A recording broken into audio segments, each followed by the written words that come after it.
Oke, what's up? Kembali lagi dengan Aleom Daun di sini. Kali ini Aleom Daun akan membagikan episode Jirisan yang keempat. Episode yang keempat dimulai dari Lee Da-won yang mengambil memory card dari kamera yang ia pasang dekat tanda gerilya yang diperintahkan Yi Geng. Lee Da-won menyadari bahwa tanda itu ada perubahan. Dan tiba-tiba roh Hyun Jo yang sedang koma muncul dan langit menjadi gelap. Akhirnya Lee Da-won pun langsung pergi ke bawah karena dia merasa ketakutan. Di bawah, Yi Geng sedang memeriksa catatan harian Jagawana. Yi Geng menemukan hal aneh.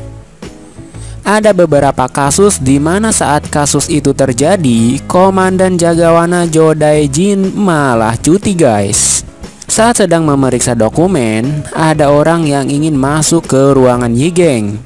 Namun, pada saat Lee Da-won sampai, orang yang ingin mencoba masuk itu tidak terdengar lagi. Lee Da-won menunjukkan foto dan memberikan memori kamera pengawas. Dalam memori itu, kamera merekam ranting yang melayang dan dipasang di antara bebatuan. Dia pun menyatakan bahwa saat ia di sana, ranting tiba-tiba ada yang patah sendiri, guys. Tiba-tiba Yi Geng bisa membaca isyarat tanda itu dan langsung memberikan laporan palsu untuk memerintahkan orang yang sedang berpatroli untuk mencari orang di daerah Batu Sumgol di Lembah Dowon. Para penjaga pun langsung menuju Lembah Dowon. Sungguh mengejutkan. Ternyata memang benar ada orang yang mengalami keadaan darurat. Para Jagawana pun langsung memanggil helikopter dan orang itu langsung dibawa ke rumah sakit dan berhasil diselamatkan. Petugas polisi memberitahu bahwa pendaki itu keracunan setelah minum yogurt. Yi Geng pun teringat dengan perkataan Hyun Jo di masa lalu, bahwa pada saat kasus nenek Gyumre hilang, yogurt itu juga yang membuat keracunan nenek dan Tamtama itu. Pelakunya mencoba mengalihkan dengan jamur beracun agar pada saat ditemukan petugas menyangkanya nenek itu keracunan karena memakan jamur. Karena gejala saat memakan dan meminum yogurt itu sama persis. Yi Geng pun mengunjungi pendaki yang sakit itu. Dia bertanya bahwa bagaimana dia bisa menemukan yogurt itu. Pendaki itu pun menjawab, dia menemukan yogurt itu digantung di dekat sungai. Yang akhirnya dia meminum yogurt itu. Kemudian ia bercerita tentang hantu yang belakangan ini muncul di Gunung Jiri. Dia melihatnya juga di Gunung Jiri guys. Dia menyatakan bahwa hantu itu adalah seorang pria. Hantu itu berlumuran darah dan memakai pakaian salju dari petugas Jagawana. Dia mengetahui dia adalah seorang petugas Jagawana karena logo yang ada di jubahnya itu sama persis dengan logo Jagawana. Dan ketika Yi Geng menunjukkan foto dirinya bersama Hyun Jo saat mengenakan pakaian salju di Gunung Jiri, pendaki itu pun terkejut. Dia mengatakan bahwa laki-laki itu adalah orangnya guys. Yi Geng pun akhirnya langsung menelpon rumah sakit yang sedang merawat Hyun Jo. Dia menanyakan keadaan Hyun Jo. Namun sampai saat ini Hyun Jo tidak mengalami perkembangan apa-apa.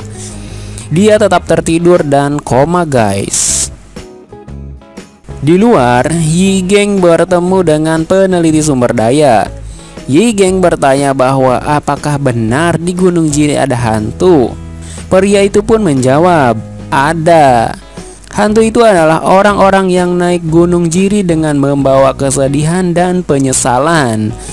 Dan jika orang yang bertekad dan punya keinginan kuat untuk menemukan dan membayar kesedihan dan penyesalan itu, ketika ia meninggal, rohnya akan ada terus di Gunung Jiri guys. Kemudian Yigeng pun membawa kita ke kejadian yang terjadi di tahun 2018. Yigeng dan Hyunjo mengunjungi pusat penangkaran. Orang penangkaran itu melaporkan bahwa ada ular yang hilang di Gunung Jiri. Kemudian akhirnya mereka menyelidiki dan mencari ular itu. Mereka mengawasi penjual makanan yang bahannya dari ular. Di sela-sela penyelidikan, Hyunjo menanyakan tentang jamur beracun. Petugas penangkaran pun menjawab. Dia mengatakan bahwa tidak semua orang bisa mengekstrak jamur beracun itu dengan baik. Dan beberapa orang jagawana itu mungkin bisa melakukan hal itu. Apakah mungkin yogurt itu dibuat dari jamur beracun dan orang yang membuatnya adalah Komandan Daijin? Sungguh menarik nih guys. Mereka pun langsung menggerebek tempat atau gudang di mana ular itu disimpan dengan bantuan sinyal. Karena sebelumnya ular itu sudah dipasang chip dan mereka pun bisa menangkapnya.